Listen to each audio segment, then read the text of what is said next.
क्या आपको भी आपकी पत्नी कभी कभी भूतनी जैसी लगती है या सच में ही वो? इंस्पेक्टर जी, मेरी पत्नी में भूतनी घुस गई है। अरे तो भाई यहाँ क्यों लेके आ गए यार, इसे तांत्रिक के पास लेके जाओ।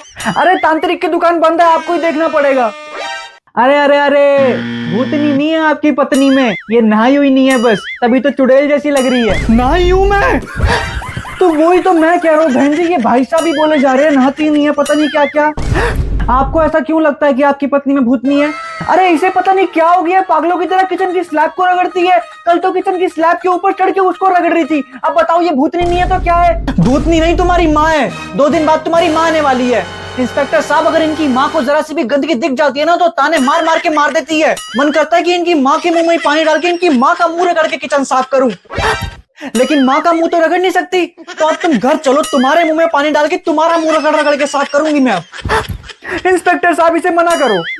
हाँ हाँ बहन जी, ऐसे मुंह में पानी डाल के रगड़ना अच्छा नहीं लगेगा, फिनाइल डाल के रगड़ना। अच्छा तो इंस्पेक्टर साहब इससे पूछो कि रोज सुबह 4 बजे आंखों में डंडी डाल के इतनी बड़ी आंखें फाड़ के पंखे को क्या देखती रहती है? कल मैंने इसको देख लिया, ऐसे मेरा बाथरूम निकल गया। डंडी इसलिए लगाती हूँ क्योंकि रोज सुबह जल्दी उठने में दिक्कत होती है। अगर आंख लग जाए इंस्पेक्टर साहब तो फिर नींद आ जाती है, फिर बच्चों का खाना कौन बनाएगा? ये तो कुत्ते बेच के सोता रहता है। लेकिन तू घर चल, तुझे मैं दिखाती हूँ। कल से अपनी आंखों में डंडी की बजाय तेरी आंखों में लाल मिर्ची डालूंगी और तू देखती हूँ कैसे सोता है। फिर बच्चों का खाना भी बनाएगा और स्कूल भी जाएगा उन्हें छोड़ने। इंस्पेक्टर साहब इसे मना करो। हाँ हाँ बहन जी, ऐसे लाल मिर्ची मत डालना प्लीज, आंखें हैं बेचारे की, तेजाब डालना।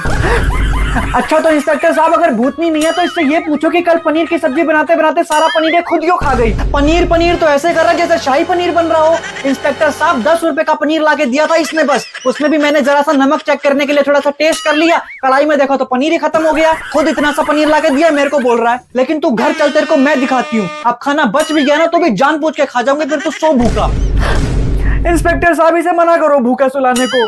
हाँ बहन जी, ऐसे पति भूखा सोएगा अच्छा थोड़ी लगेगा, चलो कुत्ता ही समझ के खिला देना। भूतनी नहीं है मुझ में इंस्पेक्टर साहब, बस घर की चिंता सताती है इसलिए हड़बड़ी में सारे काम करती हूँ कि कहीं कुछ छूट ना जाए, लेकिन ये समझता नहीं है, यहाँ लेके आ गया। तो भाई साहब फैसला हो गया कि आपकी पत्नी में कोई भूतनी नहीं है, इस बेचारी को बस घर परिवार की चिंता सताती है इसलिए ये ऐसी हरकतें करती है। हाँ तो ठीक है ना फिर इंस्पेक्टर साहब, मैं जा ही रहा हूँ यहाँ से। तो बहन जी आप कुछ पियेंगी? हाँ, आपका खून। भाई साहब, भाई साहब, ओ भाई साहब, ओ भाई साहब, भाई साहब अंदर, भाई साहब।